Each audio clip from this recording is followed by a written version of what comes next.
ওকে, আজকে আমরা শুরু করি তাহলে আমাদের পরের অংশ। আমরা অলরেডি অ্যাপয়েন্টমেন্ট নিয়ে কাজ করতেছিলাম, যে অ্যাপয়েন্টমেন্ট যে আমরা দিচ্ছি, করতেছি, তো সেই অ্যাপয়েন্টমেন্ট হওয়ার পরে কি হয় বিশেষ করে। প্রথমে আমরা গতকালকে দেখলাম কি কন্ডিশন, যে কত রকম কন্ডিশনে আসলে তোমাকে অ্যাপয়েন্টমেন্ট করা হয়। এখন মনে করো তুমি অ্যাপয়েন্টমেন্ট হইলা, এখন তোমার কাজ কি? ছুটিটা আমরা নিব কিভাবে, সেটার কথা আমরা গতকালকে বলছিলাম, যে অ্যাপ্লাই করবো।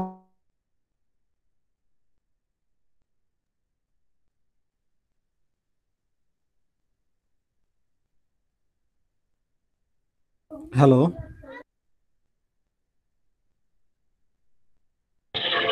স্যার, স্যারের মনে নেট চলে গেছে। Hello sir, maybe sir net চলে গেছে। স্যার নাই, স্যার নাই। এদিকে তো তুমি বিল্লাহ হাজির।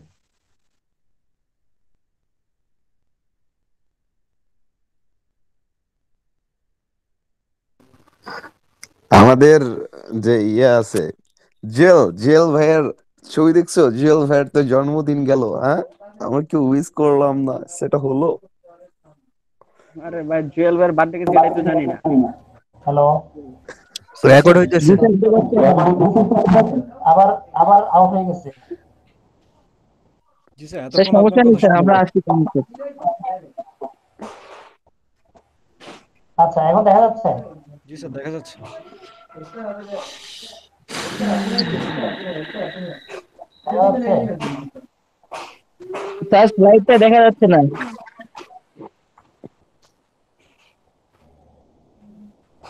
দেখো। এভরিথিং। জি স্যার, দেখা দেখা যাচ্ছে। যাচ্ছে স্যার। ওকে, গতদিন আমরা বলছিলাম যে আমাদের অ্যাভেলেবল অপশন থেকে আমরা অবশ্যই আগে অ্যাপ্লাই করব, তারপরে আমরা লিভ কাটাবো।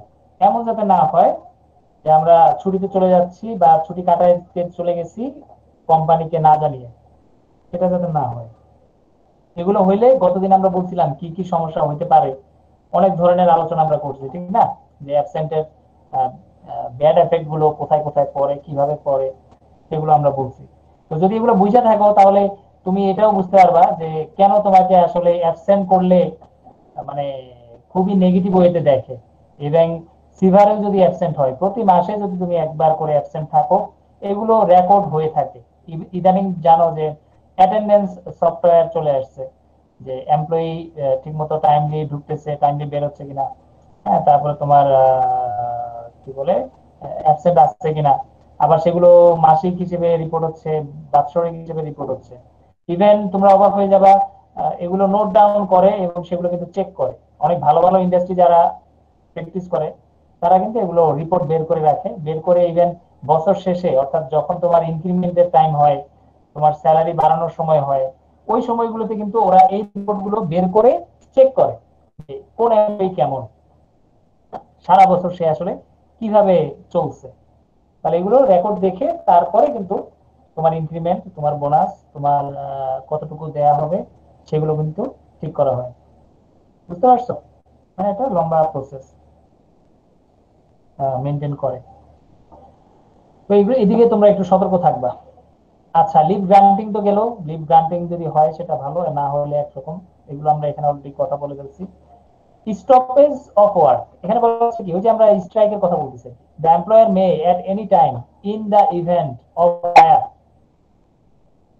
ফায়ার আগুন লেগে গেছে, ক্যাটাস্ট্রফ দুর্যোগ, ব্রেকডাউন অফ মেশিনারি মেশিন ভেঙে যাচ্ছে বা কাজ করতেছে না, আর স্টপেজ অফ পাওয়ার সাপ্লাই, এই যে পাওয়ার সাপ্লাই অনেক সময় আমাদের চলে যাচ্ছে, এরকম এপিডেমিক্স, এই যে যেমন এখন প্যান্ডেমিক্স চলতেছে, তারপরে হচ্ছে তোমার সিভিল কমিশন, তারপরে আদার কজ বিয়ন্ড হিজ কন্ট্রোল, যেগুলো তার নিজের কন্ট্রোলে নাই, এসব কারণে যদি তাকে অ্যাবসেন্ট থাকতে হয় বা কাজ থামিয়ে ফেলতে হয়, তাহলে সে কিন্তু কাজ থামাইতে পারে। Stop any section of the establishment wholly or partly for such period as the cause of such stoppage continue to exist। মানে এই ধরনের ঘটনা অনেক সময় ঘটে থাকে। আলটিমেটলি কি হবে, এটা কিন্তু ওয়ার্কারের কোনো দোষ না, বুঝতে পারছো? তুমি জি এমন কিছু করতে পারবে না যে এটা ওয়ার্কারের দোষ। এখন এগুলো তোমাকে মানতে হবে, ইন্ডাস্ট্রিয়াল যাই হোক না কেন। যেমন এই যে আমি বাংলাদেশ নেভির কথা যদি বলি, আমার আব্বু যখন চাকরি করতো, যে বন্যার সময় তারা জাহাজ নিয়ে চলে যেত। হ্যাঁ, এখন কি হইতো, বন্যার সময় তাকে ডিউটি করতে হচ্ছে কেন? ওই যে তার জাহাজটাকে নিয়ে বন্যার থেকে দূরে চলে যেত। মানে বন্যা হচ্ছে, মনে করো চট্টগ্রামে সিগন্যাল উঠছে হাই, সমুদ্র উত্তাল, তাহলে জাহাজটা নিয়ে তারা চলে যেত সমুদ্রের বাইরে, মানে চট্টগ্রামের বাইরে, যেদিকে ঝড় হওয়ার সম্ভাবনা কম থাকে ওই দিকে তারা চলে যায়। মানে পুরো জাহাজগুলো নিয়ে তারা চলে যেত। তাহলে এটা হচ্ছে তাদের একটা কাজ, যে সেফটির জন্য তারা চলে যাচ্ছে। কারণ চট্টগ্রাম বন্দরে যারা আছে বাকিরা, তারা কিন্তু কাজ করতে পারবে যদি এরকম একটা প্যান্ডেমিক হয়, এই ধরনের একটা ঘূর্ণিঝড় হয়, একটা জলোচ্ছ্বাস হয়, তাহলে কিন্তু তারা পারবে না। বরঞ্চ আরো সেভ করার জন্য যা যা করার দরকার আমরা তাই করব। অর্থাৎ কাজ বন্ধ করে সেগুলো প্যাক করা, সেগুলো সুরক্ষা করা, সেগুলো আমরা করে দেন আমরা সেফটি জোনে চলে যাব। এটা হচ্ছে বেসিক নিয়ম।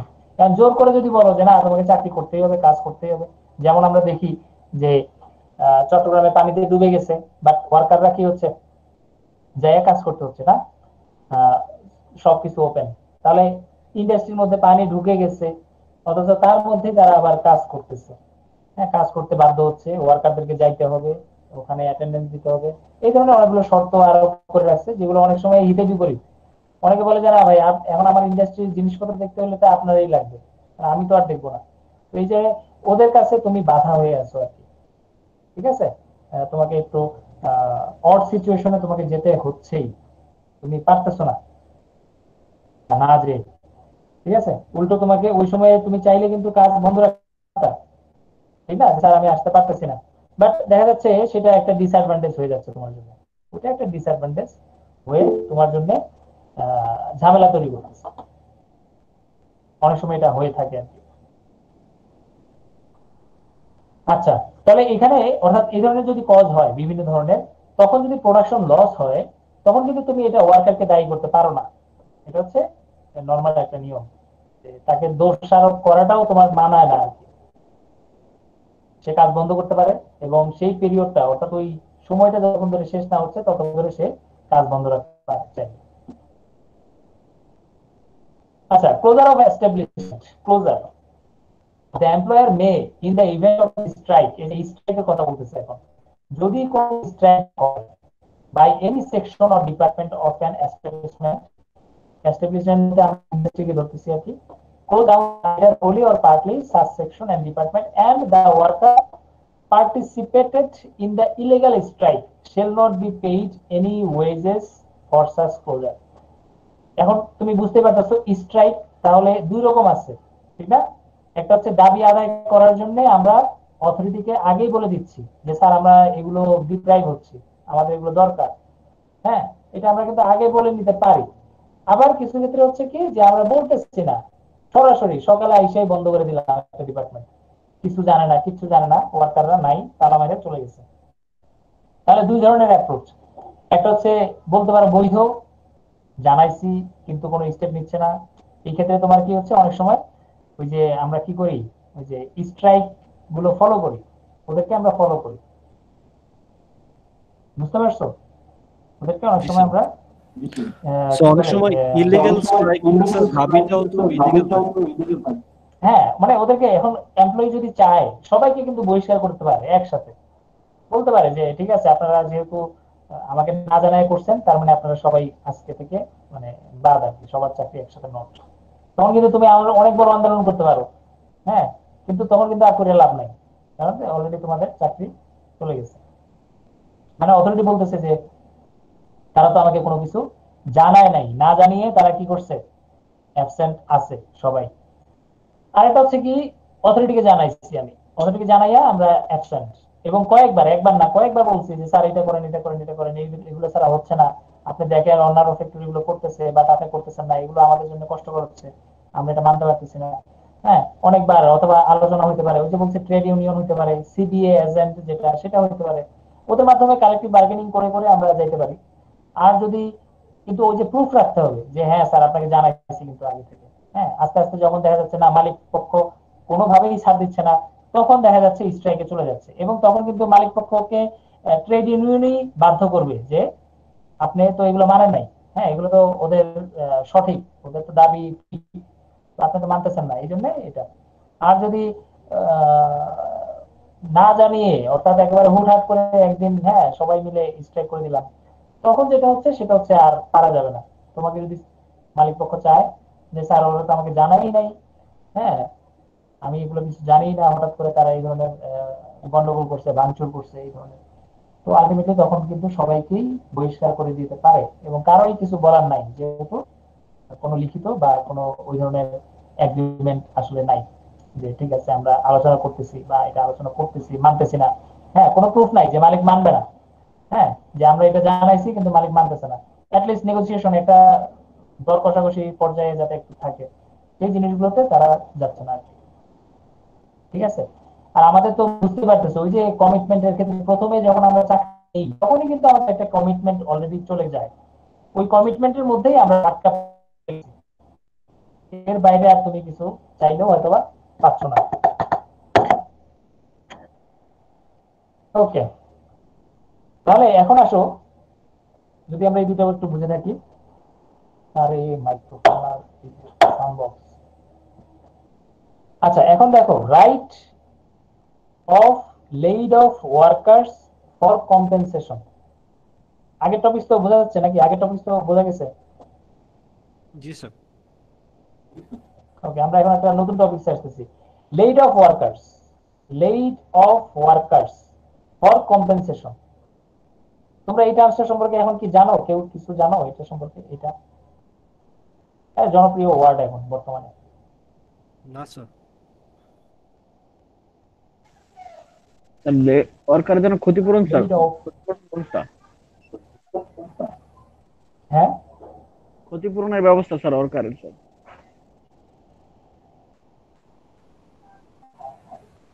না না, লেইড অফ ওয়ার্ডটা, ওয়াটার কথা বলছি। লেড লেইড অফ, অফটা পরিচিত নয় স্যার।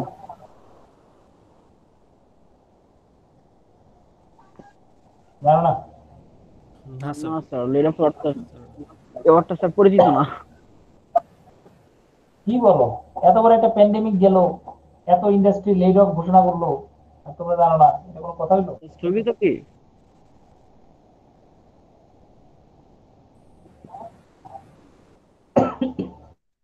হ্যাঁ, স্যার স্থগিত কি? স্থগিত, পুস্টপোন করা বা স্থগিত করা। মালিক পক্ষ কি করলো? ফ্যাক্টরি অনেকগুলো বন্ধ করে দিল না? জি স্যার।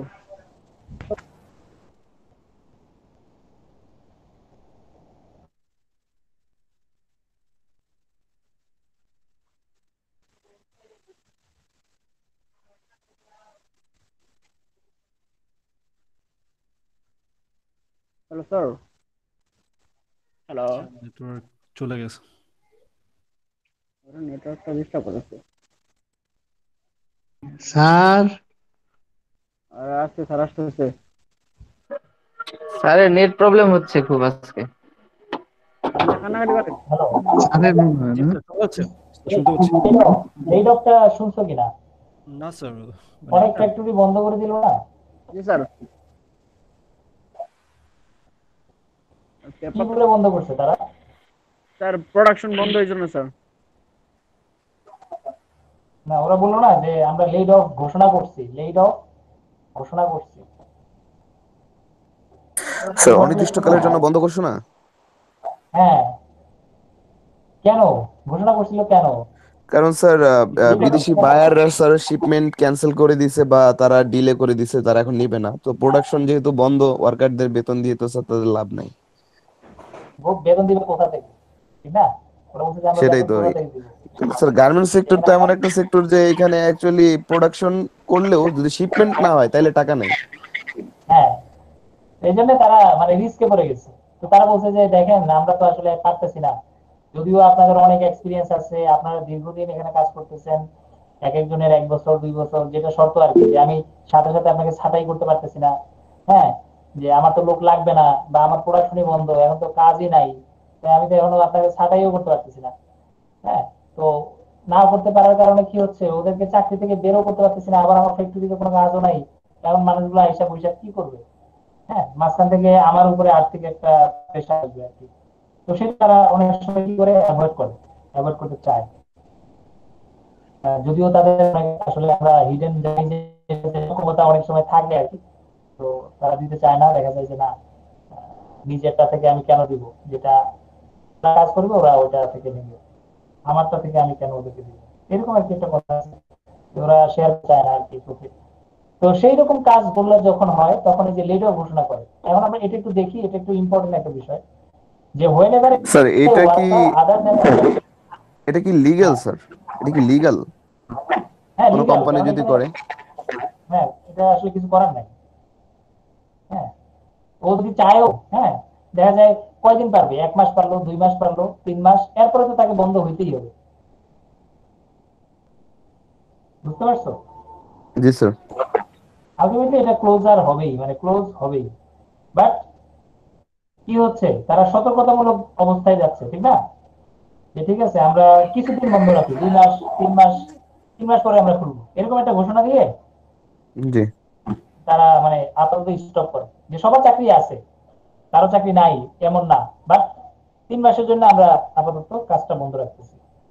প্রোডাকশন বন্ধ থাকবে, তোমরা হয়তো বেনিফিটও পাবা না। এই যে লেড অফ ঘোষণা করছি না, এখন তুমি বেনিফিট পাবা না, বাট আসলে তুমি বেনিফিট পাবা। বুঝতে পারছো? এই লেড অফ ওয়ার্কারের একটা কম্পেনসেশন আসলে থাকে, তবে এটা কিছু কম থাকে, কিছু বেশি থাকে। কিন্তু রুলস কি বলতেছে সেটা আমরা একটু দেখবো, যে রুলসে আসলে কি আছে, রুলসে কি বেশি আছে না নাই। বুঝতে পারতেছো? জি কেন স্যার। দেখ, যে ওয়ার্কার আদার দেন ব্যাডলি, ব্যাডলি কাকে বলছিলাম মনে আছে? বদলি বদলি হ্যাঁ, বদলি বদলি বদলিও বলতে পারো, ওই যে তোমার কি বলে এটাকে, টিপু ভাইয়া কন্ট্রাকচুয়াল আর কি। ক্লাসে ঢুকতে জি স্যার। চাইছিল, ঢুকতে পারছিল না। রিপ্লেসমেন্ট আর কি, একজনের পরিবর্তে আরেকজন কাজ করে না, জি স্যার। ওরা বাদে। আর ক্যাজুয়াল ওয়ার্ক, সিজনাল, যেটা ক্যাজুয়াল সিজনাল ওয়ার্ক, হ্যাঁ, ক্যাজুয়াল ওয়ার্কার মানে এতটাই না আর কি, অল্প কিছুদিন হয়েছে, whose name is borne on the muster rolls, ঠিক আছে? ব্যাডলি বাদে অথবা ক্যাজুয়াল ওয়ার্কার, এরা বাদে ওই ওয়ার্কারদের কথা বলা হচ্ছে যাদের কি মাস্টার যারা রোল প্লে। স্পেশাল কোনো জন্য নিয়ে আসে স্যার, তখন না স্যার না 2 মাসে ওয়ার্ক কাজের চাপ খুব বেশি স্যার ওই সময়। না না, এখন তুমি ইন্ডাস্ট্রি তো বন্ধ করে দিবা, কিন্তু জি স্যার। কিছু লোক আছে যারা কি মাস্টার রোল প্লে করে, ওদেরকে ছাড়া তুমি ইন্ডাস্ট্রি এখন তো বন্ধ করতেছো সাময়িক, ভবিষ্যতেও আর খুলতে পারবে না আর কি। বুঝতে পারছো? কিছু ওয়ার্কার এটা থাকে না, প্রোডাকশন লাইনে যেমন বন্ধ আমি তো। তোমাকে বলি জি স্যার, কোর ওয়ার্কার বলা যায়। প্যাটার্ন মাস্টার, হ্যাঁ, প্যাটার্ন মাস্টার ছাড়া কি তুমি পারবা প্রোডাকশন দিতে পরে? না না স্যার, না। না কখনো স্যার। না। টেকনিশিয়ান আছে, মার্চেন্ডাইজার আছে, তারপরে তোমার প্রোডাকশন ম্যানেজার আছে। এই যে কিছু কিছু পোস্ট আছে, ওদেরকে ছাড়া তুমি পরে কিন্তু হ্যান্ডেল করতে পারবে না, অর্থাৎ ফ্যাক্টরি যদি খুলতে চাও ওদেরকে ছাড়া তুমি খুলতে পারবে না, তাহলে তুমি ম্যানেজ করতে পারবে না পুরো ফ্যাক্টরি, ঠিক না? বুঝতে পারছি। জি স্যার। তো এই যে লোকগুলো যারা মাস্টার রোল প্লে করে তোমার ইন্ডাস্ট্রির মধ্যে, তাদেরকে কি করবা? তাদেরকে বেনিফিট তোমাকে দিতে হবে। এটাকে বলা হচ্ছে lead of workers, lead of workers, বুঝা গেছে? ওদেরকে বেনিফিট যাতে দিতে হবে। তারা এখন অন্য সে বেনিফিট কোথায় চলে না যায় আর কি, মানে ইয়া থাকে। হ্যাঁ, অন্য কোথাও যাতে চলে না যায় এবং তোমার কোম্পানির সাথে যাতে থাকে তারা। দেখো সেই জন্য কি হচ্ছে, দেখো কমপ্লিটেড নট লেস দ্যান 1 ইয়ার, অবশ্যই তারা 1 বছরের কম চাকরি করে নাই, এরকম লোকগুলোকেই আসলে তুমি বাছাই করবা করোনিয়ার সার্ভিসের জন্য। Under the employer is laid of, তাহলে সে হচ্ছে লেড অফ, মানে তাকে আমি ছাঁটাই করতেছি না, আসলে তাকে রাখতেছি। তবে he shall be paid compensation, তবে তাকে একটা বেনিফিট দিব আমি, by employer for all days during which he is laid off. মানে এখন আমি 3 মাসের জন্য বন্ধ করতেছি, তাহলে 3 মাসের জন্য তাকে আমি একটা কম্পেনসেশন দিব, যে স্যার দেখেন আমি তো আর পারতেছি না, আপাতত এতটুকু আপনাকে আমরা দিচ্ছি আর কি। ঠিক আছে, একটা সম্মানী ভাতার মতো। তাহলে except for such weekly holidays as may intervene, the amount of compensation shall be equal to, এই যে দেখো, equal to half of the total of the basic wages। তাহলে বেসিক ওয়েজ তার টোটাল যেটা, সেটার অর্ধেক সে যাতে অ্যাট লিস্ট। অ্যাট লিস্ট, হ্যাঁ, তাহলে কমপক্ষে তাকে তুমি অর্ধেক স্যালারি দিবা, বুঝতে পারতেছো? তার বেতন সেটার অর্ধেক তাকে কম্পেনসেশন দিবা। এতে কি হবে, সে হয়তো বা লাক্সারি লাইফ লিড করতে পারবে না, বাট সে ওই যে তার সাময়িক যে অসুবিধাগুলো সেগুলো সে হ্যান্ডেল করতে পারবে। এমন হবে না যে একেবারে মানে ভেঙে পড়লো, যে হঠাৎ করে তাকে তুমি একটা বিপদে ফেলে দিলা, সে আর কোনোদিন রাগ করেও তোমার ইন্ডাস্ট্রিতে আর কোনোদিন জয়েন করবে না, বরঞ্চ সে কি করবে, খুব দ্রুত আরেকটা চাকরি খুঁজবে বা অন্য একটা প্রতিষ্ঠান খুঁজবে এবং সেখানে গিয়ে সে জয়েন করতে চেষ্টা করবে। এখন তুমি মনে করো ওকে 60,000 টাকা দিলা, 60,000 টাকা দিয়ে হঠাৎ করে তুমি ওকে বসাই দিলা, তাহলে ও কি হবে, জিরো। এখন জিরোতে তো ও কখনোই থাকবে না। ও যদি এখন 10,000 টাকাও পায় বা 20,000 টাকাও পায়, সে কিন্তু অন্য জায়গায় জয়েন করে ফেলবে। এখন তুমি যদি ওকে 30,000 টাকা দাও, আলটিমেটলি সে অন্য কোথাও জয়েন করতেছে না, দাদা সে তোমার কোম্পানিতেই থাকতেছে, যদিও তার অনেক এক্সপিরিয়েন্স আছে এবং সে চাইলেই কিন্তু 30-40,000 টাকা অন্য জায়গা থেকে ড্র করতে পারে, অন্য কোথাও চলেও যেতে পারে। এখন তুমি বলতে পারো স্যার এই কোম্পানিতে না থাকলেই বা কি, হ্যাঁ, সে এখান থেকেও বেতন নিল আবার অন্য জায়গায় কাজ করলো, ওইটা সমস্যা না। সে কিন্তু ওই যে তোমার ফুল বেতনের জন্য যখন তুমি ফ্যাক্টরি রান করবা ফুল, তখন সে কিন্তু আবার চলে আসবে। আলটিমেটলি তোমার টেনশনের কোনো কারণ নেই। আচ্ছা, একটা আর যদি কন্ট্রাক্ট এরকম অবশ্যই হয় যে থাকবে। সে একবারে চলে গেছে, হ্যাঁ, মানে একজন টেকনিশিয়ান তুমি হারাই ফেললা, একজন মাস্টার তুমি হারাই ফেললা, সে আর কোনোদিন তোমার ফ্যাক্টরিতে আসলোই না, আলটিমেটলি তোমার একটা রিপ্লেসমেন্ট লাগবে। এখন রিপ্লেসমেন্ট বুঝতে পারতেছো, একটা রানিং ইন্ডাস্ট্রি হঠাৎ করে একটা স্কিল লোক ওই পজিশনে কিন্তু আসবে না এবং তুমি পাবাও না তাকে। তুমি যদি 60,000 কেন 70 না 1 লাখ টাকাও যদি দাও, তাও সে কিন্তু ওই পোস্টটা ভ্যাকেন্সিটা 100% পারফর্ম করতে পারবে না। তাকে 6 থেকে 7 মাস তোমাকে আবার সময় দিতে হবে শেখার জন্য। এই সময়গুলো তোমার লস হবে আর কি, তোমার কিন্তু প্রোডাকশনে কোনো লাভ হবে না, আলটিমেটলি তুমি লসে করবা। একদিকে তুমি কি করতেছো, লেইড অফ ঘোষণা করে লসে পড়লা, আবার ফিউচার আরো 6 থেকে 7 মাস বা 1 বছর তুমি আরেকটা লসে পড়বা, যদি তুমি ইভেন আরো হাই স্যালারি দিয়েও তুমি আরো লোক নিয়ে আসো, নতুন লোক, যেখানে অলরেডি একজন তোমার এক্সপিরিয়েন্স লোক আছে। বোঝা গেছে? জি এই জন্য স্যার। লেড অফটা খুবই জটিল আর কি। এই যে অনেক ফ্যাক্টরি দেখো তোমার লেড অফ ঘোষণা করছে, তারা বন্ধ, কিন্তু বন্ধ করে নাই, তারা কি করছে, হাফ করে দিচ্ছে অর্ধেক, বেতন কিন্তু অর্ধেক করে নাই, এমপ্লয়ি অর্ধেক করছে, যে আপনারা সকালে কাজ করবেন, বাকি অর্ধেক রাতে কাজ করবেন। বুঝতে পারছো? শিপমেন্ট দুইটা হয়ে গেছে, দুই গ্রুপে কাজ করতেছে ইন্ডাস্ট্রি। তাহলে দেখো তোমার প্রোডাকশন কিন্তু 100% চলতেছে, প্রোডাকশন কিন্তু কমে নাই। ঠিক আছে, চালাকি গুলো বুঝতে পারতেছো? জি স্যার, মানে এক্সিস্টিং জি ওয়ার্কারদের স্যার। উপর প্রেশারটা বেশি পড়তেছে আর কি। হ্যাঁ, আগে বাড়তি। মনে করো এক শিফটে সবাই কাজ করতাম আমরা, যে 24 ঘন্টার মধ্যে 10 ঘন্টা, যে সকাল 8টা থেকে রাত বিকাল 5টা মনে করো। এখন কি হয়েছে,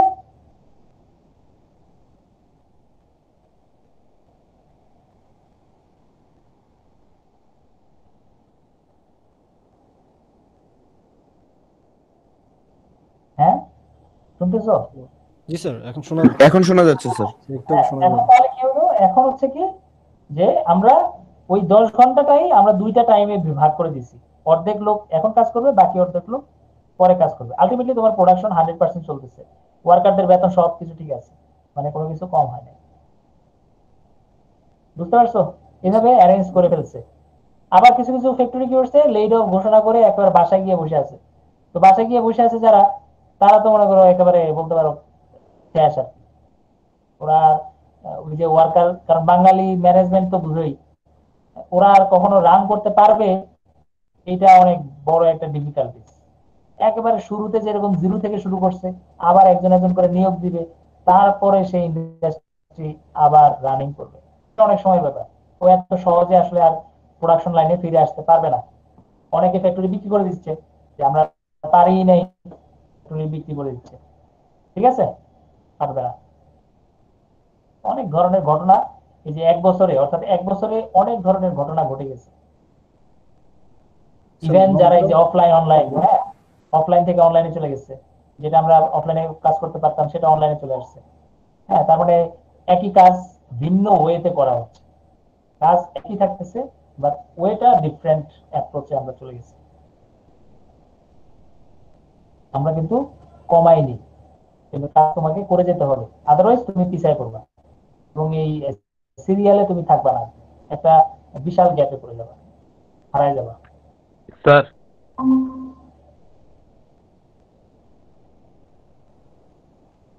think শব্দ হয় কোথায়?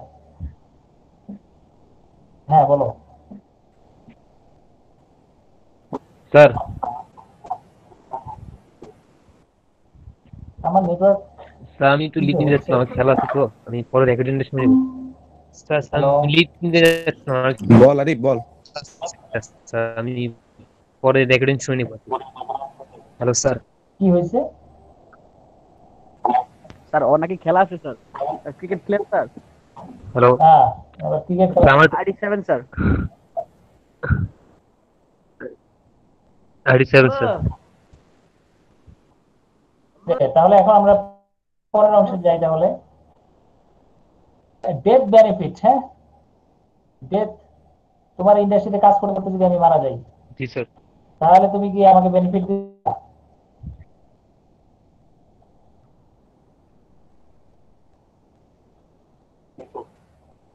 ওকে, এটা তো সব ইন্ডাস্ট্রি দেওয়া উচিত। হ্যাঁ স্যার। আমাকে দিবা না আমার যে পরিবারকে আর কি, মানে যে মারা যাবে তার পরিবারকে। এখানে বলছে যে 2 বছর, কমপক্ষে 2 বছর যাতে সে কাজ করে আর কি। এরকম একটা লোককেই আসলে সাধারণত তুমি দিতে পারো। আর যদি তোমার মনে হয় যে না একটু কম কাজ করছে, তারপরেও তুমি চাইলে দিতে পারো আর কি। এমন স্যার কিছু ওই না। যে জাবির এন্ড জুবাইরস ফেব্রিকে আমার একটা ফ্রেন্ডের আর কি বাবা জব করতো। তো সে প্রায় তার পুরো জীবনই ওইখানেই ছিল। তো সে মারা যাওয়ার পরে ওখান থেকে মোটা অঙ্কের কিছু টাকা আর কি ওদেরকে দিছিল ফ্যামিলিকে আর কি স্যার। আচ্ছা, এটা এটা একটা মানে একটা রেসপন্সিবিলিটি আর কি, বুঝতে পারছো? যে তোমার কোম্পানির জন্য যারা কাজ করতেছে তারা যদি ডেডিকেটেড, বা কোনো একটা অ্যাক্সিডেন্টে যদি মারা যায় তোমার ইন্ডাস্ট্রির ভিতরে, বা কোনো একটা কারণে যদি ডিসেবলড যে আর কাজ করতে পারতেছে না, তাহলে তাদের জন্য তোমার কিছু করা উচিত। ঠিক আছে? এই যেখানে বলছে ইন্ডাস্ট্রির নমিনি, কারণে তার যদি কোনো ওদের ক্ষতি হয় বা মারা যায়, এটা অবভিয়াসলি স্যার সবার জন্য ম্যান্ডেটরি করা উচিত, প্রত্যেকটা ইন্ডাস্ট্রির হ্যাঁ জন্য। করা উচিত, কিন্তু ওই যে করে না আর কি, বুঝতে পারছো? অনেক সময় করে না। জি স্যার। অ্যাক্সিডেন্ট হয়েছে, এখন অনেক সময় অ্যাক্সিডেন্ট হয়, নিয়ে গেল, ট্রিটমেন্ট করলো, ট্রিটমেন্ট করে মারা গেল, এরপরে কি করলো? এরপরে কিন্তু আর খবর নেই। ঠিক আছে, শেষ। যেমন এই যে তোমার রানা প্লাজা, তাহলে রানা প্লাজার মালিক, এতগুলো ফ্যামিলি মারা গেছে, তাদেরকে প্রপার আইডেন্টিফিকেশন করতে পারে নাই কারা এরা, তাদের রিলেটিভ কারা। বরঞ্চ কি হয়েছে, একটা হট্টগোল হইলো, একটা এলোমেলো একটা ঘটনা ঘটাইলো। আলটিমেটলি যারা রিয়াল নমিনি তারা নিজেরা পাচ্ছে না, আবার তার আত্মীয় যে ভিতরে ছিল সেটাও প্রমাণ পাচ্ছে না। এরকম অনেক ধরনের ঘটনা ঘটিয়ে পুরো জিনিসটাকে এলোমেলো করে দিচ্ছে আর কি। এরকম হওয়ার কথা ছিল না আর কি। তারপরে ডোনেশন আসছে, বিভিন্ন জায়গা থেকে ডোনেশন আসছে, সেই ডোনেশনের টাকাগুলো তাদেরকে হ্যান্ড ওভার করতে পারে নাই ঠিক মতো। তো এটা বিশাল সাফারিং। এই সাফারিংটা মানে অদ্ভুত। এবং তোমার রুলস এন্ড রেগুলেশন, অর্থাৎ তুমি চাইলেই এটা মেনটেন করতে পারতা। ইভেন অনেক ইন্ডাস্ট্রি স্টিল নাও যদি ওই ধরনের ঘটনা ঘটে তারা পারবে না, এলোমেলো হয়ে যাবে সবকিছু। তো এগুলো তোমার করা উচিত আর কি, যেটা আসলে করতেছে না। হ্যাঁ, তারপরে যে তোমার আগুন লাগলো কোথায়, এই যে ইসে উত্তরে না, ধানমন্ডির মধ্যে মনে হয়। তো বিল্ডিং এর মধ্যে যে আগুন লাগলো, সেখানেও এই দেখো কতগুলো ঘটনা ঘটলো, আহ, কিছুই করতে পারে না। ইভেন রিস্ক ফ্যাক্টর একটা অনেক হয়ে গেল, ইন্ডাস্ট্রিতে, মানে বাঁচতে হ্যালো গিয়েও স্যার। মারা যাচ্ছে। বিষয়টা হচ্ছে এরকম আর কি। যেখানে আগুন লাগে নাই, তুমি ওদেরকে নামাইতেও পারলা না, উঠাইতে পারলা না, উল্টা ওরা নামতে গিয়ে মারা যাচ্ছে। বিষয়টা এরকম আর কি, তোমার চোখের সামনে মানুষ মারা যাচ্ছে আর কি। তাহলে অদ্ভুত। স্যার, কারণ ইনস্ট্যান্ট। বলো। স্যার একটা ইন্ডাস্ট্রিতে কতগুলো মানুষ থাকবে, এই ব্যাপারগুলো তো স্যার এইচআর ডিপার্টমেন্ট মানে হ্যান্ডেল করে। তো তারা স্যার পরবর্তীতে এই পরিসংখ্যান গুলো দিতে পারে না কেন স্যার? এটা তো তাদের রেসপন্সিবিলিটি স্যার। এটা তো মেনটেন করে না, সব জায়গায় তো এটা মেনটেন করে না, বুঝো না এই কথাটা? ওই যে তোমার আমি যেটা বলছিলাম আর কি, তোমার তো ডকুমেন্টেশনই ঠিক নাই আর কি। তুমি তো ডকুমেন্টেশনই ঠিক মতো করতে পারো নাই, বুঝতে পারছো?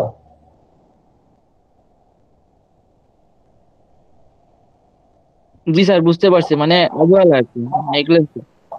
হ্যাঁ, তোমার ডকুমেন্টেশন ঠিক নাই, এবং তুমি ডকুমেন্টেশন ইচ্ছা করে আবার নষ্ট করে ফেলতেছে আর কি। আমাদের এথিক্সটা এত দুর্বল যে আমরা এগুলো নষ্ট করে ফেলতেছি, যাতে আমি এগুলো দেয়া না লাগে, ক্ষতিপূরণ যাতে আমার দেয়া না লাগে আর কি। এরকম বিষয়গুলো আমরা করতেছি। তো এগুলো আমরা মানে এথিক্স এর জায়গাটা আমরা একটু দুর্বল আর কি। পারি না। আচ্ছা, তাহলে এখানে বলতেছে কি compensation at the rate of 30, এই যে দেখো 30 days wages in the former cases for every complete year, প্রত্যেকটা বছরের জন্য 30 দিনের কম্পেনসেশন। বুঝতে পারছো? মানে সে যদি 1 বছর চাকরি করে তাহলে তাকে 1 মাসের স্যালারি দিবা, যদি 2 বছর চাকরি করে তাহলে 2 বছরের 2 মাসের, যদি 3 বছর 3 মাসের, এরকম আর কি কম্পেনসেশনটা বাড়তে থাকবে। অথবা 30 দিন না হয়ে সেটা 40 ডেজ হতে পারে, 1.5 মাসের। অর্থাৎ 1.5 মাসে সে যে পরিমাণ স্যালারি পাইছে তোমার অর্গানাইজেশনে, সেই পরিমাণ স্যালারি তুমি তার নমিনিকে দিয়ে দিবা। ঠিক আছে? তাহলে এটা বুঝতে পারতেছো অনেক কম আর কি, এই অ্যামাউন্টটা অনেক কম, 1 মাস, 1 মাসের টাকা। তাহলে সে যদি 10,000 টাকায় চাকরি করে তাহলে কত, 3 বছর চাকরি করলে তাহলে তাকে 30,000 টাকা দিবা, এরকম আর কি বিষয়টা। আর 20 বছর চাকরি করলে ওই যে ওরকম একটা অ্যামাউন্ট আসবে। তবে সেটা দিয়ে আসলে সাস্টেইন করাটা খুবই ডিফিকাল্ট, কারণ যেখানে তোমার ইনকাম সোর্স, অর্থাৎ যে তোমার পরিবারের জন্য ইনকাম করতো, সেই যখন একটা মেজর একটা ঝামেলা পড়ে যায়, আলটিমেটলি পুরো ফ্যামিলিকে তুমি আর ওই টাকা দিয়ে আসলে বিয়ার করে না। এটা সাময়িক একটা হয়তোবা ডোনেশন, বাট এটা কমপ্লিট কোনোই না। সবচেয়ে বেটার হচ্ছে কি যদি ওই ফ্যামিলির কাউকে তুমি তোমার অর্গানাইজেশনে একটা লং টার্মে একটা সুইটেবল চাকরি বা সুইটেবল জব তুমি দিতে পারো, সেটা হচ্ছে বেটার। অনেক কোম্পানি আছে এটা করে, দেখে। আবার অনেক কোম্পানি আছে রেসপন্সিবিলিটি এমন নাই, যে তার পরিবারটা কি কি অবস্থায় আছে আগে জাস্টিফাই করে, যে ছেলে মেয়ে পড়ালেখা করতেছে না করে না, এগুলো আগে দেখে। যদি পড়ালেখা করে তাহলে তাদের খরচটা মেনটেন করে ফার্স্টে, খরচ মেনটেন করার পরে যখন সে যোগ্য হয় চাকরি করার জন্য, তখন তাদের কোম্পানিতে সে নিয়োগ দিয়ে দেয়। এই ধরনের অনেক ধরনের রুলস এন্ড রেগুলেশন কিন্তু ভালো ভালো কোম্পানিগুলো মেনটেন করে। সুতরাং ওইসব কোম্পানি বেটার আর কি। আচ্ছা, for every complete year and or for any part of thereof in excess of 6 month or gratuity, অনেক সময় 6 মাসের এরকম গ্র্যাচুইটি আমরা দেই, 6 মাস পর্যন্ত। If any whichever is higher, অনেক সময় কি হয় যেটা বেশি হয় সেটা দেয়। বেশি বলতে ওই যে কমের মধ্যে সবচেয়ে বেশি যেটা, সেটা। In addition to any other benefit to which the deceased worker would have been entitled had he retired from the service, সে কি আসলে সার্ভিস থেকে রিটায়ার করছে কিনা, এই ধরনের অনেক জিনিসের উপর ভিত্তি করে যদি আরো কিছু বেনিফিট পায়, সব কিছুই তুমি তার নমিনিকে বুঝিয়ে দিবা। এটা হচ্ছে তার ডেথ বেনিফিট, ডেথ বেনিফিট। ঠিক আছে? আমরা তাহলে রিট্রান্সমেন্টে একটু আসি। রিট্রান্সমেন্ট, কতদিন আমরা এই ট্রান্সটা সম্পর্কে বলছিলাম যে ছাঁটাই করবা, বাট সেই ছাঁটাইটা একটু ভিন্ন ধরনের। তাহলে এই worker might be retrenched from the establishment on the ground of redundancy. Redundancy বলতে আমরা বলছি কি প্রাচুর্যতা, ওয়ার্কার বেশি হয়ে গেছে, তাহলে তোমার একজন লোক ছাঁটাই করতে হবে। তাহলে ওই লোকটাকে যে আমি ছাঁটাই করবো এখন, এখন তাকে তো আমি নিয়োগ দিছিলাম যে তুমি চাকরি করো, তুমি পার্মানেন্ট পোস্টে, তুমি আছো কি প্রফেশনাল পিরিয়ডে আছো, তুমি ক্যাজুয়াল ওয়ার্কারে আছো, ওরা আমি নিয়োগ দিছি যে একটা লং টার্মে রাখার জন্য। কিন্তু এমন একটা সময় হলো যে আমার ওয়ার্কার বেশি হয়ে গেছে। এটা গার্মেন্টস ইন্ডাস্ট্রিতে অনেক সময় হয়। তোমরা দেখবা যে প্রোডাকশনে যে যেমন প্রোডাকশন কমে গেছে, তার মানে কি এখন মেশিন বন্ধ না অনেকগুলো, তো অনেকগুলো মেশিন বন্ধ হয়ে গেলে ওই মেশিন গুলোতে যারা কাজ করে যে ওয়ার্কাররা, তারা কিন্তু বসে আছে। এখন বসায় বসায় তো আর আমি স্যালারি দিব না, তো আমরা কি করি কিছু ওয়ার্কার ছাঁটাই করি, যে ঠিক আছে তাহলে আমাদের ইন্ডাস্ট্রি থেকে আমরা 100 জন ওয়ার্কার ছাঁটাই করবো। তাহলে এই যে 100 জন ওয়ার্কারকে তুমি রিডান্ডেন্সি, অতিরিক্ত অতিরিক্ত ওয়ার্কার, এটাকে তুমি ছাঁটাই করবা, তাহলে তাদের ক্ষেত্রে তুমি কি করবা এখন? ঠিক আছে? তাহলে এই যে দেখো, an employee for not less than 1 year, 1 বছরের কম যদি না হয়, রিডান্ডেন্সি অতিরিক্ত 1 বছরের কম হলে তুমি সরাসরি তাকে বের করে দিতে পারো, বাট 1 বছরের বেশি যদি হয় তাহলে তাদের ক্ষেত্রে তুমি একটু আলাদাভাবে কেয়ার করবে। গিভ হিম 1 month নোটিস, তাহলে 1 মাসের নোটিস দিবা ফার্স্টে। In writing mention the reasons for the retrenchment. On lieu of such notice, pay him wages for the period of notice, তাহলে তাকে অলরেডি সে 1 মাসের স্যালারি সে পাবে আর কি। Send A copy of the notice to the chief inspector, এটা তো বুঝতেই পারতেছো নোটিসটা বিভিন্ন জায়গায় যাবে, এজেন্ট ওই যে বার্গেনিং এজেন্টের কাছে যাবে, বুঝতে পারতেছো, অথবা ট্রেড ইউনিয়নের কাছেও যাবে। কেন যাবে? যাতে ও গিয়ে আবার ওদের মাধ্যমে কমপ্লেইন করে আবার তোমাকে ধরতে না পারে। ঠিক আছে? তাহলে আবার কেস টেস খাওয়ার মতো করা যাবে আর কি। তাহলে pay him as compensation 30 days, সেটা তো বললাম 1 মাসের একটা বেতন দিব আমরা, for his every year of service or gratuity, অনেকটা ডেট বেনিফিটের কাছাকাছি। If any whichever is higher. তাহলে এই ধরনের ওয়ার্কার কোনটা? এক বছরের অতিরিক্ত। বেশি যারা। তাদেরকে যদি, হ্যাঁ, যদি বেশি হয় তাদেরকে যদি তুমি ছাঁটাই করতে চাও তাহলে তুমি এই রুলসটা একটু ফলো করো। তাহলে কি হয়, ওই ওয়ার্কারটা একটু প্রিপেয়ার থাকে যে ঠিক আছে আমি 1 মাস আগে, তার মানে 1 মাস পরে আমাকে চলে যেতে হবে, তাহলে আমি একটু কাজ খুঁজতে থাকি, নতুন একটা কাজ আমার খুঁজতে হয় বা খোঁজা দরকার। আবার অনেক সময় তোমরা নিজেরাও, যারা ওয়ার্কার তারা বুঝে যে এইখানে তো আসলে কোনো কাজ আর নাই দেখতেছি আমার, আমার যদি কাজ না থাকে আলটিমেটলি তো আমার আসলে চলে যেতে হবে। তো এরকম একটা কন্ডিশন যখন অ্যারাইজ করে তখন মনে করো তাদেরকে অন্য জায়গায় ট্রাই করা বেটার। হ্যাঁ, এবং অপশন গুলো কিন্তু ওই যে আমরা যেহেতু বেসরকারি চাকরি করতেছি আমাদের এই দিকে অনেক সময় খেয়াল রাখতে হয় যে এই কোম্পানি আর চলবে না বেশি দিন। হ্যাঁ, কাজ নাই, কাজ কমে যাচ্ছে, তাহলে আলটিমেটলি তোমার ইগুলো কমে যাচ্ছে, সুযোগগুলো কমে যাচ্ছে। এগুলো দেখলে বোঝা যায় আর কি, অর্গানাইজেশনের ভিতরে থাকলে ওই কারা কারা রিটার্নডেন্সিতে পড়তেছে বা কোম্পানি আসলে কি ফিউচারটা কোন দিকে যাচ্ছে, এটা যদি তোমরা একটু খেয়াল রেখে কাজ করো খুব সহজেই তোমরা বুঝতে পারবা। ইভেন কাকে কাকে বের করে দেওয়া উচিত, ইভেন এমন হয়েছে সুপারভাইজার বেশি, ঠিক আছে, একটা লাইনে 2টা সুপারভাইজার। কেন? কারণ আরেক সুপারভাইজারের কোনো কাজ নাই। ঠিক আছে, তাহলে এইসব ঝামেলা হলে তোমার ওই যে একজন সুপারভাইজার বের করে দিতে হবে। এখন এখানে তুমি সিলেক্ট করবা কিভাবে? তোমার সুপারভাইজার আছে মনে করো 20 জন, 20 জন থেকে তুমি একজন বের করে দিবা, কাকে বের করে দিবা? সবচেয়ে দক্ষকে না সবচেয়ে অদক্ষকে? ঠিক আছে, তাহলে এই যে সিলেকশন, এই সিলেকশনটাও কিন্তু খুব ইম্পর্টেন্ট। কারণ তোমাকে একটা চয়েস তোমাকে করতে হবে এখন, 20 জনের মধ্যে থেকে তোমাকে একজন বের করতে হবে। কারণ 20 জনও যদি দক্ষও হয়, নাথিং টু ডু, মানে তোমার কিছু করার নাই, তোমাকে একজন পারিয়ে। বুঝতে পারছো? খুব কঠিন ডিসিশন নিতে হয় এইসব অর্গানাইজেশনে, অনেক সময় কঠিন কঠিন ডিসিশন নিতে হয়।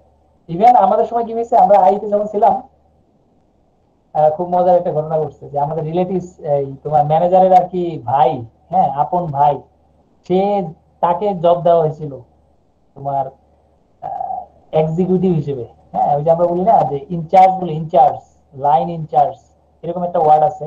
ইনচার্জ বলে না, চিফ লাইন ইনচার্জই বলে, মানে সুপারভাইজারের থেকে উপরে আর কি। ওই লোকটাকে অনেকদিন ধরে মনিটরিং এ রাখা হয়েছে, মানে পুরো আই ডিপার্টমেন্ট তার কাজ দেখতেছিল, খুব অবজার্ভ করছে যে ম্যানেজারের একটা লোক, ম্যানেজারের রিলেটিভ, তো তাকে যে আমরা চাকরি দিলাম সে কি কাজ করতেছে। এবং অবাক হয়ে গেলাম, 3 মাস, মানে 3 মাসের মধ্যেই এটা নোটিশে চলে আসছে যে he is not capable of handling the lines, সে আসলে এই লাইনগুলো হ্যান্ডেল করতে পারতেছে না। ঠিক আছে, এবং খুব মজার বিষয়, এরপরে কি হয়েছে, এরপরে হয়েছে কি, তাকে লোড বাড়ায় দেওয়া হয়েছে, কাজের লোড। কাজের লোড বুঝো? হ্যাঁ, জি স্যার। কাজের লোড বাড়ায় দেওয়া হয়েছে, কাজের প্রেশার বেশি দেওয়া হয়েছে। তো কাজের প্রেশার যখন বেশি দেওয়া হয়েছে, স্বাভাবিক তুমি সব কাজ একসাথে হ্যান্ডেল করতে পারবে না। ঠিক আছে, তোমাকে যখন কাজ একসাথে অনেক দিবে, এটার 2টা অপশন, একটা হচ্ছে তুমি চলে যেতে হবে তোমাকে, কারণ তুমি এত প্রেশার নিতে পারতেছো না। আরেকটা হচ্ছে কি, যদি তুমি টিকা থাকো এই প্রেশার গুলো নিয়ে নিয়ে, মানে এটা হচ্ছে তোমার অনেকটা অত্যাচারী বলতে পারো আর কি, তোমার ক্যাপাসিটি বা তোমার পারফরমেন্স বা তোমার অ্যাবিলিটি থেকে বেশি তুমি বার্ডেন মাথায় নিয়ে হাঁটতেছো, এটা তোমার জন্য একটা বার্ডেন, এবং তুমি সার্টেন পিরিয়ড পরে আর কি এটা প্রেসারে পড়বাই আর কি, এটা যতটুকু হোক না কেন। যেহেতু অথরিটি থেকে প্রেসার দিচ্ছে, আলটিমেটলি এটা কখনো থামবে না আর কি, এটা বরঞ্চ বাড়তে থাকবে। তো বাড়তে থাকলে ওই যে যেটা বোঝার সেটা অলরেডি বোঝা হয়ে যাচ্ছে যে ওকে রাখবে না, এবং ফল্ট খুঁজতে চেষ্টা করবে, ফল্ট, এই তোমাকে দিয়ে এটা হয় নাই, তোমার এটা বলছি এটা করো নাই, এই যাও যাও। হ্যাঁ, এই যে বকা ঝকা হাবি জাবি এই করতে করতে করতে করতে একটা সময় বলবে, হ্যাঁ এটা করতে বলছি এখনো করো নাই, যাও তোমারে আজকে থেকে নট। ঠিক আছে, বুঝতে পারছো? স্যার এটা পুরোটা হচ্ছে একটা একবারে প্ল্যানিং এর লাস্টের অংশ। একটা প্ল্যানিং এর অংশ, এবং সবার শেষে গিয়ে ওই যে, মানে অথরিটিকে তুমি তো আর বলতে পারতেছো না যে স্যার আমরা তো বের করে দিলেন। হ্যাঁ, আসলে তারা তো চাচ্ছে তোমার বের করে দিতে। বুঝতে পারছো? মানে তখন তুমি, ওদের আর দোষ তোমার চোখে ধরা পড়বে না, দোষ যেটা ধরা পড়বে সেটা হচ্ছে তোমার নিজের, যে হ্যাঁ হ্যাঁ আমার তো এতগুলো কাজ দিচ্ছে, আমি তো আসলে কি করতে পারিনি, আহ, মেনে চলতে পারিনি। ঠিক আছে, আলটিমেটলি কি তুমি হার মানতে বাধ্য আর কি। ঠিক আছে, এবং আমি এটা মানে মানে অবাক করা বিষয় আর কি, যে এরকম ঘটনাগুলো ঘটে। এবং প্ল্যানিং মানে এই যে আই ডিপার্টমেন্ট, ইন্ডাস্ট্রিয়াল ইঞ্জিনিয়ার, মানে পুলিশ, পুলিশ আর কি, ইন্ডাস্ট্রিয়াল, আমরা বলি ইন্ডাস্ট্রিয়াল পুলিশ, চোখ খুবই ডেঞ্জারাস। একটা অর্গানাইজেশনে 3,000 ওয়ার্কার, 3,000 ওয়ার্কারকে তোমাকে দেখতেছে, মানে অবজার্ভ করতেছে আরো দুইটা চোখ। মানে তুমি ভাইবো না যে ইন্ডাস্ট্রির মধ্যে তুমি নিজে খালি দেখতেছো, আর কেউ তোমার দেখতেছে না, বরঞ্চ এমন এমন লোকগুলো তোমার দেখতেছে তুমি যাদেরকে চিনো না, যারা বরঞ্চ তোমার পিছনে লেগে গেছে। ঠিক আছে, কি মেসেজ করতেছে? হ্যাঁ, কথা কি বুঝতে পারছি সবাইকে? জি স্যার। তো পরে ওই ম্যানেজার যার রেফারেন্সে চাকরিটা নিছিল, একটু আস্তে বলো, কথাটা আসে নাই। স্যার বলতেছিলাম যে ম্যানেজারের রেফারেন্সে উনি চাকরিটা পেয়েছিল, উনি কি কোনো রোল প্লে করতে পারেনি, মানে ওনার এটা ইয়া করতে? না না, কন্টিনিউ করতে পারে নাই, তাকে বের করে দেওয়া হয়েছে আর কি শেষমেশ। ঠিক আছে, এবং আমরা ইন্ডাস্ট্রিতে যখন ছিলাম আমরা এগুলো খেয়াল করছি আর কি, যে কি রে ভাই, মানে ওর পিছনে সবাই লাগছে কেন? হ্যাঁ, বেটা কি কাজ করতে পারে না? নিয়ম হচ্ছে কি, যখন কাজ করতে পারে না, নিয়ম হচ্ছে তাকে শিখাইতে হবে। বুঝতে পারছো? এটা হচ্ছে নিয়ম, যে একটা লোক পারতেছে না, তাহলে ফার্স্ট অ্যাপ্রোচ হচ্ছে তাকে শিখানো।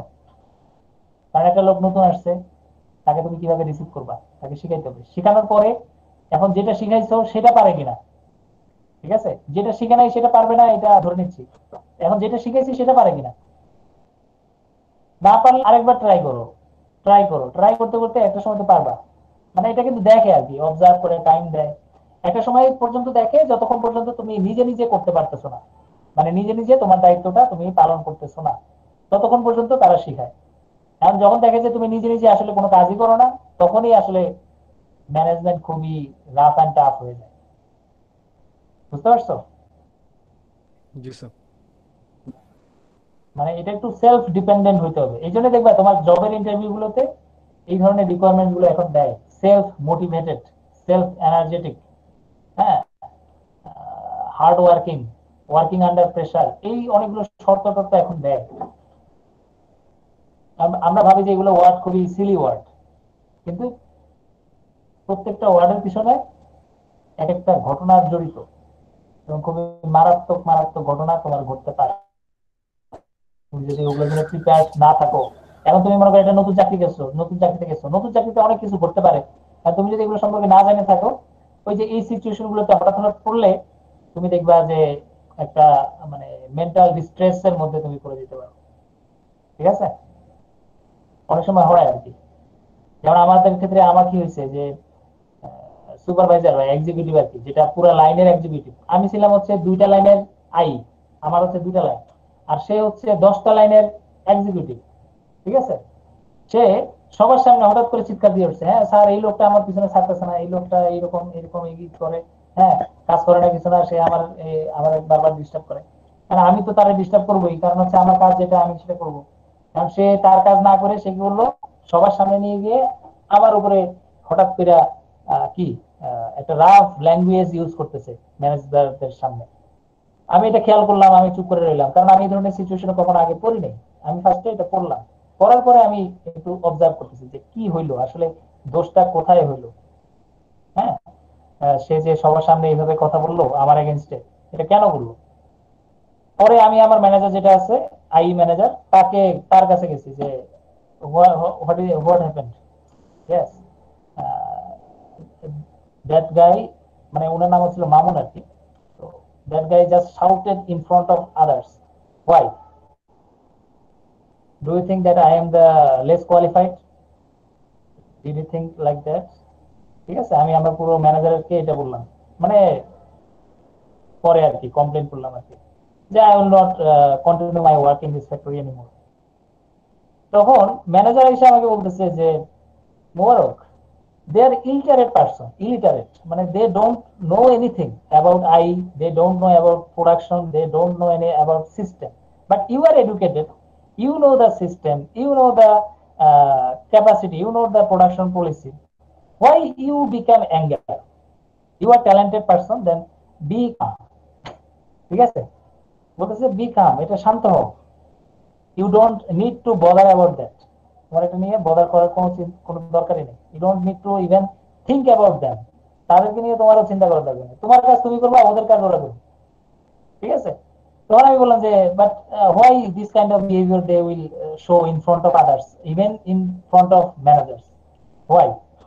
ঠিক আছে, তখন মানে তারা একটু মানে ম্যানেজার, তখন আমার যেহেতু আমার ম্যানেজার হচ্ছে আলাদা, ওদের ম্যানেজার হচ্ছে আলাদা, তো আমার ম্যানেজার তখন বলতেছে you don't need to think about that, just stay, okay, just learn. কারণ আমার তো তখন মনে করো মাত্র শেখার সময় আর কি, মাত্র 1 মাস বা 2 মাস হয়েছে আর কি প্রায়। তখন আমি এটা অবজার্ভ করলাম এবং মোটামুটি কাজ করতেছি, এরপরে আমি কাজ করলাম। বাট ওই লোকটাকে আমি কিন্তু দেখতে পারতাম না, যখনই আমার সামনে আসতো, ঠিক আছে, তখন আমি দেখতাম না, এটা সবসময় দূর দূর করে দিতাম, যে তোর কাজ তুই কর, আমার মানে আমার কাছে তুই যাতে কখনোই নাক যাতে না গলাস। ঠিক আছে, সেইভাবে মানে ওর সাথে ট্রিট করা শুরু করলাম। ইভেন কিছুদিন পরে যখন সে প্রোডাকশন আর দিতে পারতেছে না, প্রোডাকশন কম হচ্ছে, দেখলাম যে সে আইসা আমার পিছনে দৌড়াচ্ছে, ভাই আপনি একটু আসেন, আইসা একটু দেখেন এই লাইনে কি সমস্যা, এখান থেকে প্রোডাকশন আসতেছে না, ঠিক আছে, আপনি একটু স্টাডি করে দেন। আমি ফার্স্টে অবজার্ভ করতেছি, কারণ আমি আসলে যাবো কিনা।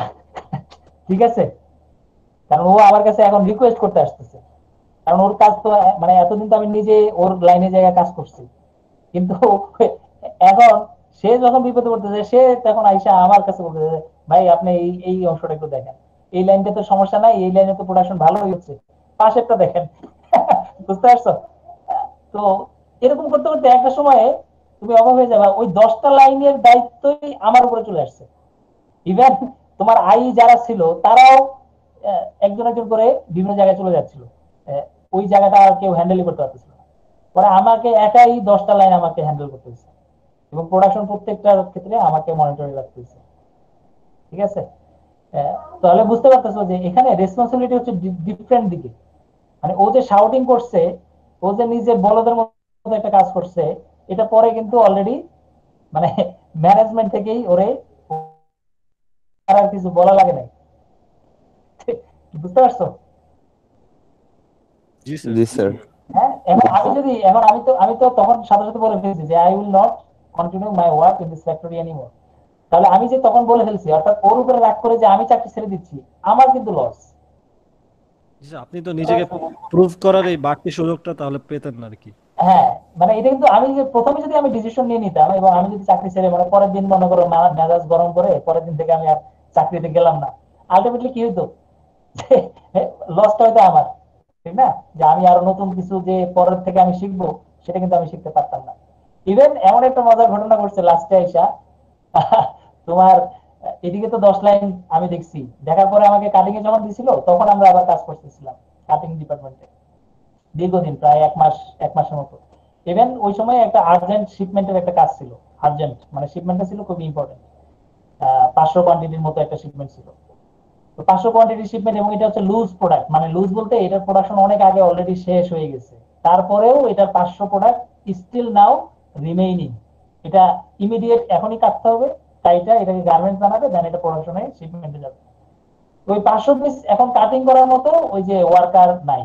আমাদের এদিকে তো কাটিং ডিপার্টমেন্টের প্রেশার বেশি, অলরেডি একজন দিয়ে আমরা দুজনের কাজ করাচ্ছি। তো এখন এটা কাজ করবে কে? তখন আমি ওই কাজটা আমি করছিলাম আর কি, পুরো কাটিংটা, ওই তোমার 500 লটের যেটা 500 পিসের ওই অংশটা আমি মার্কার স্প্রেডিং করে, ফেব্রিক স্প্রেডিং করে মার্কার বানাই না, পুরোটা আমি কেটে তারপরে ওইটা লাইনে সাপ্লাই দেওয়া হয়েছে।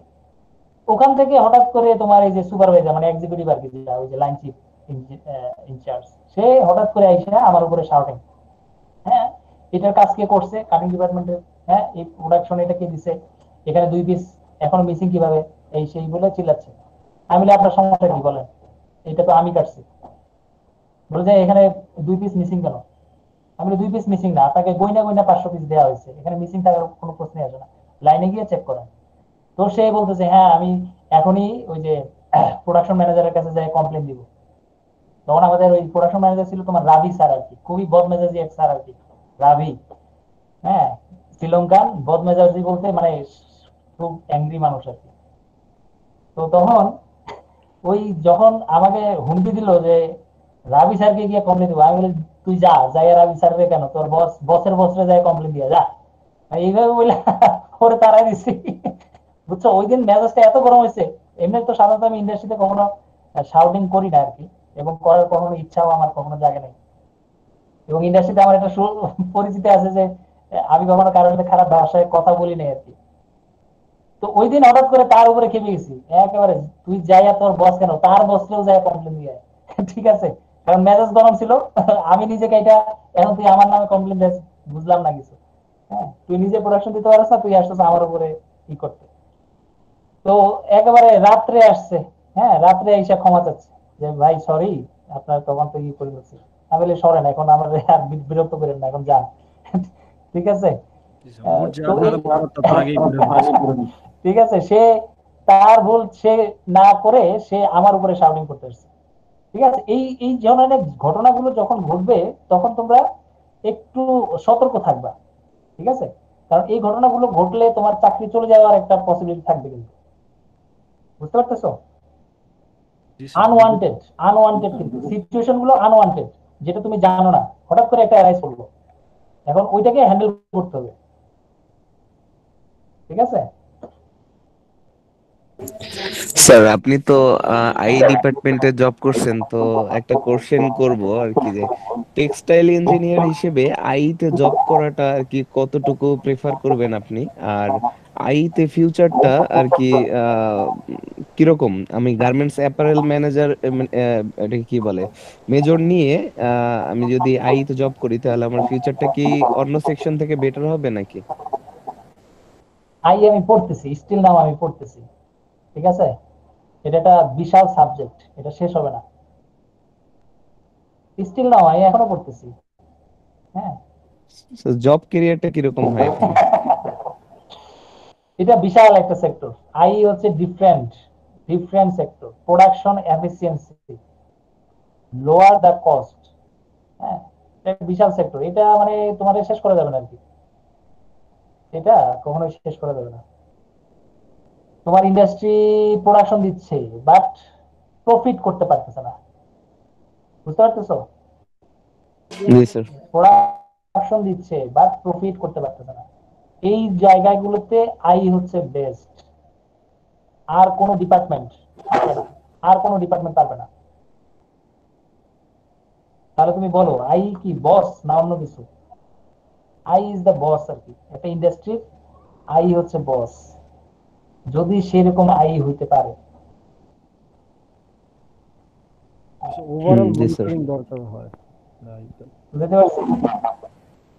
হ্যাঁ, টেক্সটাইল ইঞ্জিনিয়ার, তুমি টেক্সটাইল ইঞ্জিনিয়ার, তুমি প্রোডাকশন দিচ্ছ, ঠিক আছে দাও, বাট কোনো প্রফিট হচ্ছে না ফ্যাক্টরি, তাই লাভ আছে?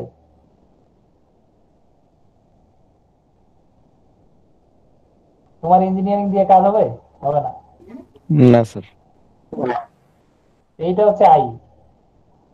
ঠিক আছে, তোমাদের এক ডিগ্রি উপরে।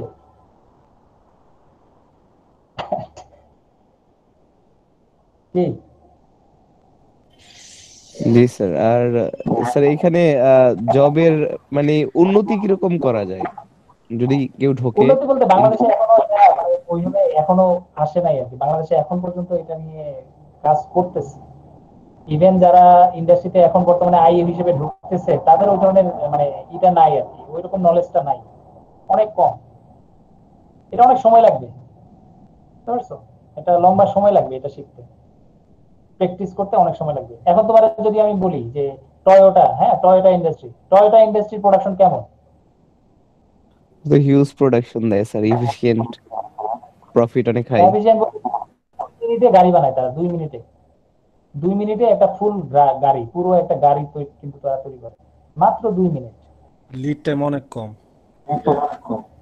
হ্যাঁ, মানে তুমি অবাক হয়ে যাচ্ছ না? তোমার একটা গার্মেন্টস বানাতে লাগে 13 মিনিট, 14 মিনিট, 20 মিনিট, সেখানে ওরা 2 মিনিটে একটা পুরো গাড়ি বানায় ফেলতেছে। তো তুমি চিন্তা করো তাহলে কি ধরনের প্রোডাকশন ওখানে চলতেছে।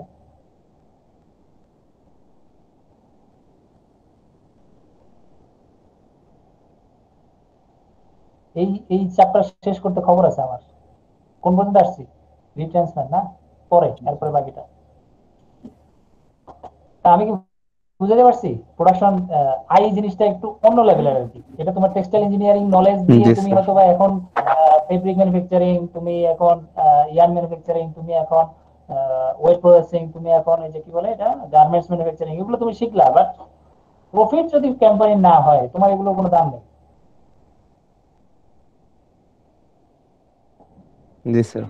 তবে স্যার যারা আইপি থেকে গ্রাজুয়েশন কমপ্লিট করে তারাও কি আইতে তো তাদের ইয়ে আছে মানে?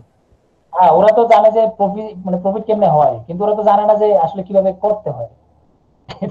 ঠিক আছে। হ্যাঁ, আইপি ডিপার্টমেন্ট তো মনে করো ওটা আরো জিরো আর কি। শুধু আই পড়লে তো কিছুই পাবে না।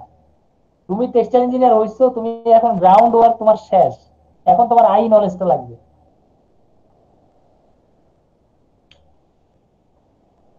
বুঝতে পারছো? আচ্ছা, একটা ডিফারেন্ট ডাইমেনশনাল নলেজ আর কি। হ্যাঁ, এটা ডিফারেন্ট ডাইমেনশনে তোমাকে চিন্তা করতে হবে। টেক্সটাইল ইঞ্জিনিয়ার তুমি, বাট তোমার চিন্তা ভাবনাটা ডিফারেন্ট ডাইরেকশনে করতে হবে। শুধু ফেব্রিক ম্যানুফ্যাকচারিং, হ্যাঁ, cutting sewing, cutting sewing, cutting, no cutting sewing, but how to cut, how to sew, মানে এখন তোমার এই হাউ এটা চেঞ্জ করে ফেলতে হবে। তুমি এভাবে ধরতে পারবে না, এভাবে করতে পারবে না, তোমার যে মেথডে চলতেছে এটা করা যাবে না, এইভাবে করো, ঘুরে ফেলো। ঠিক আছে? ওয়ার্কার 20 জন আছে, 20 জন হবে না ভাই, এটারে আমার 10 জনে আনতে হবে। এখন কিভাবে 10 জনে আনবো? আবার প্রোডাকশন থাকবে 20 জনের। বুঝতে পারতেছো? কাজগুলো ডিফারেন্ট। একই প্রোডাকশন রাখবা, বাট র মেটেরিয়াল কম হবে, রিসোর্স কম হবে, ম্যান পাওয়ার কম হবে। কিভাবে কিভাবে যাবে, কিভাবে কিভাবে কিভাবে, why why why why why, এই হোয়াই করতে করতে যেতে হবে। 5 হোয়াই, ঠিক আছে? ওই গত আমি করতেছিলাম হোয়াই, তাহলে 5 ডাব্লু, এটা নিয়ে পড়ো আগে। 5 এস, এটা নিয়ে পড়তে হবে। যাও নেটওয়ার্ক, লস্ট ইউর নেটওয়ার্ক। এই কথা শুনতেছো? জি স্যার। তাহলে জি কি স্যার। বলছি? স্যার আমাদের টেক্সটাইলের দেখা গেছে অনেক মানুষ যারা গ্রাজুয়েশন শেষ করে আইতে ম্যাক্সিমাম দেখি স্যার ঢুকতেছে প্রোডাকশনের বাইরে আর কি। হ্যাঁ, ওরা ঢুকতেছে, ওই যে বললাম, ওই যে চিল্লাচিল্লি, মারামারি, হানাহানি, কাটাকাটি, এগুলো করতেছে আর কি। প্রোডাকশন বাড়ে না। হ্যাঁ, তোর জন্য কম হয়, আমার জন্য কম হয়, এই যে ঝগড়াঝাটি করে করে চলতেছে আর কি। বাট এই নেচারটা চেঞ্জ হয়ে যাবে। I is not like that. হ্যাঁ, একটা পোস্টে আমি চাকরি করতেছি, এটা আই না। আই মানে একটা পোস্ট না আর কি। বুঝলেন এই কথাটা? জি স্যার। এটা একটা পোস্ট না আর কি, যে আইতে জব করি, এইটা হচ্ছে আই না আর কি। আইরা করবে কি, পুরো ইন্ডাস্ট্রির ম্যানেজমেন্ট, ম্যানেজারের চাকরিও খাইতে পারে আর কি। আইর পাওয়ারটা এরকম। এই ম্যানেজারে দিয়ে হবে না। আই যদি এটা কমেন্ট করে, ম্যানেজারের চাকরি নট। ওই ইনচার্জ দিয়ে হবে না, ইনচার্জ নট। ওর চাকরি কেমনে খাইতে হবে সেই প্ল্যানিংটাও আই করবে। ওরে কেমনে বাইর করবো সেই প্ল্যানিংটাও আমরা করবো। বুঝতে পারছো? আচ্ছা, প্রোডাকশনের যে কোনো এলিমেন্টে চেঞ্জ আপ আনার মানে ইয়ে আছে। ঠিক আছে? যেমন আমি যদি আমাদের উদাহরণ দিই, আমাদের ডিপার্টমেন্টের কথা যদি আমি বলি, হ্যাঁ, রেকর্ড বন্ধ করে দিই।